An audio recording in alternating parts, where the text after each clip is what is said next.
Yesu nashimwe, dushima Imana ko tugihumeka umwuka w'abazima, dushima Imana ko ari Imana y'urukundo, ari Imana y'imbaraga. Mureke dutangire dusenga. Njye mugiye kubana n'Intaganda Shyaka Robert. Nyagasani Imana yacu turagushimye, turaguhimbaje. Uri Imana nziza, uri Imana y'urukundo, uri Imana y'imbaraga, uri Imana y'icyubahiro, uri Imana yuzuye ubwiza, uri Imana ikora imirimo n'ibitangaza. Wahozeho na n'ubu uracyariho kandi uzahoraho, ntujye uhinduka. Turagushimiye, turaguhimbaje kuko uri Imana y'ubutware. Turagushimiye Mwami Imana yacu kuby'ubuzima ukorera ubuzima bwacu, turabigushimiye. Nyagasani Imana yacu, reka utweze dutunganye, utubabarire ibyaha byacu. Uwiteka natwe ubwo tugiye kuvuga ijambo ryawe, ntaba ari twebwe ahubwo Mwuka Wera ari uvugira muri twebwe, ari ukomeza kutwishurira. Komeza ubane natwe kandi ukomeze udufashe muri byose, ukomeze uhabwe icyubahiro byose, tubisenze mu izina rya Yesu Kristo umwami wacu n'umukiza. Amen, amen.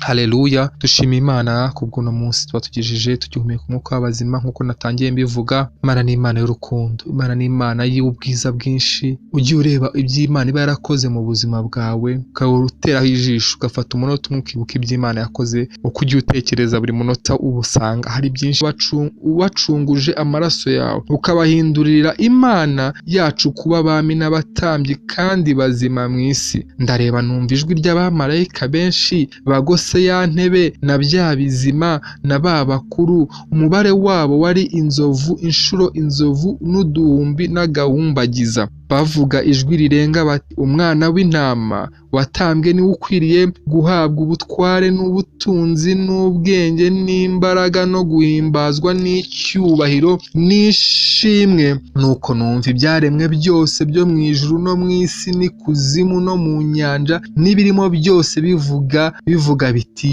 ishimwe no guhimbazwa n'icyubahiro n'ubutware bibe ibyicaye ku ntebe n'iby'umwana w'intama iteka ryose. Amena. 14 bavuga ngo nuko bya bizima bine birikiriza biti amena, ba bakuru bikubita hasi baramya ihoraho iteka ryose. Bazaniye umutwe w'ijambo rivuga ngo hora uramya Imana, uhora usingiza Imana, ube mu buzima bwo gukora iki? Bwo kuramya Imana ibihe byose. Wibutsa iby'Imana yagukoreye, ukwiriye kuramya. Wibutsa aho Imana yagukuye, ukwiriye kuramya. Wibutsa aho ugeze, imyaka umaze kugeramo, ukwiye kuramya. Kuko hari benshi bavuye mu buzima, hari benshi batagihumeka umwuka w'abazima. Ukwiriye kuramya Imana, ukayisingiza, ukayishimira. Ngo nuko ngo bararirimba indirimbo nshya bati, ni wowe ukwiriye kwenda igitabo ukamenya ibimenyetso bigifatanyije, kuko watamwe ugacungurira Imana abo mu miryango yose no mu ndimi zose no mu moko yose no mu mahanga yose, ubacunguje amaraso yawe. Haleluya.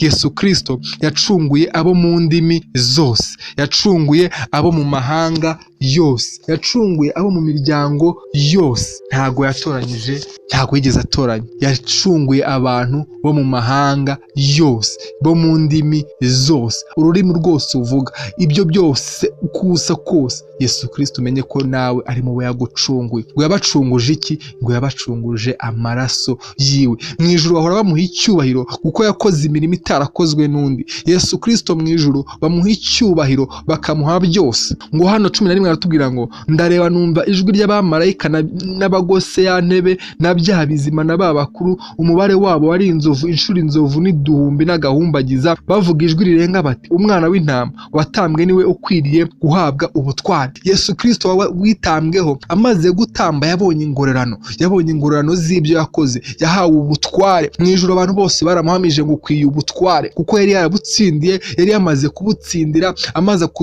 kudupfira, akatucungura, akaducungurira Imana, akaduhindura abami n'abatambyi, abikoreye Imana. Imana yaravuze ngo nanjye nguhaye ubutware, nguhaye ubutware mu isi, nguhaye ubutware kuzimu, nguhaye ubutware ku rupfu, nguhaye ubutware ku bintu byose. Yesu Kristo ni umutware ku bintu byose akwiye kubitegeka. Haleluya. Niyo mpamvu dukwiye guhora dumuha icyubahiro, niyo mpamvu dukwiriye guhora tumuramya, kuko afite ubutware bwose. Afite ubutware bw'urupfu, afite ubutware bw'ubuzima, afite ubutware bw'inosi, afite ubutware bw'ikuzimu, nta kiri hejuru yiwe. Haleluya. Ngo nanone ngo n'ubutunzi n'ubwenge n'imbaraga, afite ubutunzi ubutunzi n'ubwenge n'imbaraga byose bikomoka kuri Yesu Kristo, nta handi wabikomora. Iyo ushaka ibihambaye, iyo ushaka ubutunzi, nta handi ujya kubushakira, bushakire kuri Kristo. Niba ushaka ubwenge, bushake kuri Yesu Kristo. Niba ushaka imbaraga, zishakire kuri Yesu Kristo. Muri Yakobo niho havuze ngo ubuze ubwenge abusabe azabuhabwa. Nuko Yesu Kristo ari ufite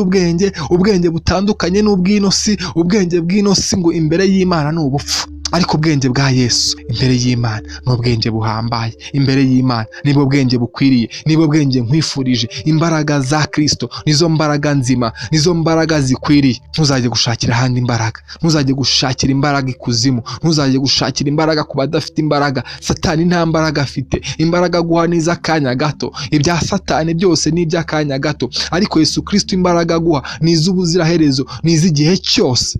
Ngo yemwe abatentebutse we, ngo musabe imbaraga Uwiteka azazibaha. Musabe imbaraga Uwiteka azazibaha. Ngo no guhimbazwa n'icyubahiro n'ishimwe ni ibya Kristo ibihe byose. Dukwiye kujya duha iki Kristo ishimwe, tukamuha n'icyubahiro, kuko byose ni ibya Yesu Kristo. Yarabitsindiye byose biri mu biganza bye, kuko yaciye aho abandi bataciye. Yafunguye igitabo abandi batagombaga gufungura. Niyo mpamvu akwiriye ubutware, niyo mpamvu akwiriye ubwenge, niyo mpamvu akwiriye ubutunzi, niyo mpamvu akwiriye imbaraga. Natwe tukamushima, tukamuha ishimwe, tukamuha n'icyubahiro igihe cyose. Akaduha n'icyubahiro igihe cyose. Muri 13 aravuze ngo nuko numva ibyaremwe byose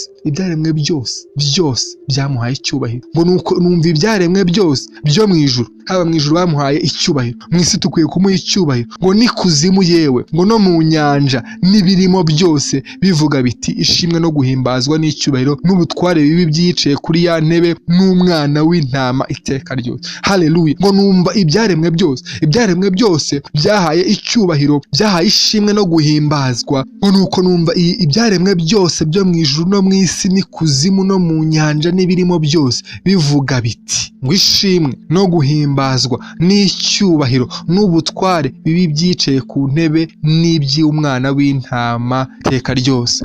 Tukwiye kujya dushima Imana igihe cyose, kuko mu isi yose baramushimye, bamuhaye icyubahiro, bamuha ishimwe. We n'Imana bose barabashima, kuko twarabonye tubona yuko Yesu Kristo n'umwana n'umwe, Yesu Kristo n'Imana n'umwe. Haleluya. N'umwuka wera byose ni bimwe.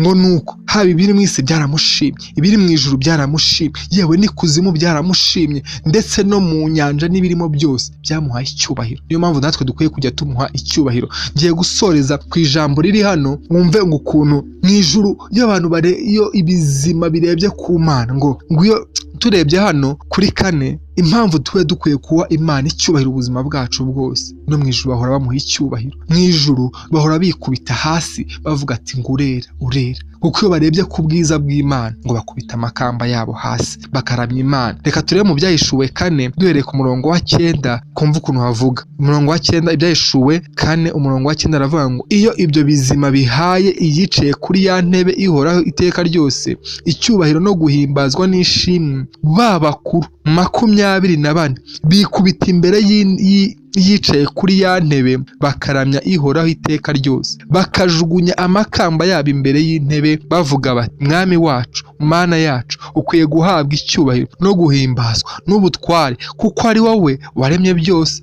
igituma biriho kandi icyatumye biremwa niko wabishatse. Haleluya, haleluya, haleluya. Ngo iyo abakuru 24 barebye ubwiza bw'Imana, barebye iby'Imana yakoze, bakubita amakamba yabo hasi. Ya makamba Imana yabambitse bayakuriramo Imana, bakayakubita hasi, bakaramya Imana, bakavuga ngo ibyaremwe byose, ibyatumye tubaho Mwami, ibyatumye ibi byose ku isi bibaho, nuko ari we wabiremye, nuko ari ku bushake bwawe. Nawe wagakwiye kuramya Imana, ugahora uvuga ngo Mana shimwa, kuko wemeye ko ngeze uno munsi. Ati Mwami shimwa, kuko wemeye ko mbaho. Mwami shimwa, kuko wampaye igihugu. Mwami shimwa, kuko byinshi wagukoreye. Imana ari byinshi yagukoreye mwene data byatuma ushima. Ngo abazima nibo bakwiye gushimwa, kuba uri muzima wagakwiye gushima Imana. Nubwo ari byinshi ushaka ku Mana, ariko banza ushima Imana, ugire byinshi ushimaho Imana, uha icyubahiro Imana, uha icyubahiro Imana. Ngo kuko n'ibizima n'ibizima biha icyubahiro Imana igihe cyose. Nawe reka uhore igihe icyubahiro Imana ubuzima bwawe bwose, kandi ntuyihe icyubahiro mu magambo, ahubwo n'imibereho yawe ibihesha Imana icyubahiro. Ugenda uhesha Imana icyubahiro, ubuzima bwawe bwo guhesha Imana icyubahiro. Haleluya. Ntibibe mu magambo, ahubwo bibe no mu bikorwa. Abakubona bavuga turiya muntu ahesha Imana icyubahiro, abakubona bajya gusenga bavuga turiya muntu ahesha Imana icyubahiro, bitewe n'imibereho yawe ubayeho, bitewe n'ubuzima bwawe ubayeho. Kuko Imana irera, Imana iratunganye, Imana ikwiye icyubahiro. Haleluya. Imana ikwiye gushimwa ibihe byose. Imana rino jambo riramfashije ngo ibyaremwe byose byaremye kuko ari ku bushake bwawe. Nta cyaremwe kubera ubushake bw'umuntu, nta cyaremwe kubera ubushake bw'ikindi kintu, ahubwo no kubera ubushake bw'Imana. Imana ikwiye kuberwa icyubahiro. Natwe turiho kubera ubushake bw'Imana, ntituriho kubera ubushake bwacu, ahubwo turiho kubera ubushake bw'Imana. Imana nishimwe, Imana nihabwa icyubahiro. Imana yacu turagushimye, turaguhimbaje. Uri Imana nziza, uri Imana ikwiye icyubahiro. Uwiteka Mwami Imana yacu tuguhaye icyubahiro. Natwe turagushimiye kubw'imirimo n'ibitangaza wakoze mu buzima bwacu. Nubwo ari byinshi tuba tugushakaho, ariko ibyo turabyirengagije, turavuze ngo shimwa. N'ibyo wakoze turabigushimira, henshi watuvanye turabigushimira. Kuba tugejeje no munsi tugihumeka umwuka w'abazima turagushimira. Kuba byinshi byiza ugenda udukorera turagushimira. Kuba tugihumeka umwuka w'abazima turabigushimira. Wumve ko tugushimiye Mwami Imana yacu, wumve ko tuguhaye icyubahiro kubw'imirimo n'ibitangaza ukomeza gukora. Komeza ubane natwe kandi ukomeze udufashe muri byose, ukomeze utwiteho kandi ukomeze uhabwe icyubahiro. Twavuga byinshi, twakora byinshi kujya kuvuga wanje kubimenya. Icyo tugushimiye nuko ukomeza guhabwa icyubahiro, ukomeza kugoma ku ngoma, kuko ingoma ni iyawe, icyubahiro ni icyawe iteka n'iteka ryose. Turashimira na Yesu Kristo wadupfiriye akaduha ubugingo bw'ubutware n'ubwe, ubutunzi n'ubwe, ubwenge n'ubwe. Akomeza twuzuza imbaraga, akomeza duha ubutunzi bwe, akomeza duha imbaraga ze, akomeza duhe kubyiwe Yesu Kristo. Komeza ubishimirwe ko wakoze ibikwiriye kandi waraducunguye, uduhindura abana b'Imana. Turabigushimiye byose tubisenze mu izina rya Yesu Kristo umwami wacu n'umukiza. Amen, amen. Mukomeze mugire ibihe byiza. Shalom, shalom.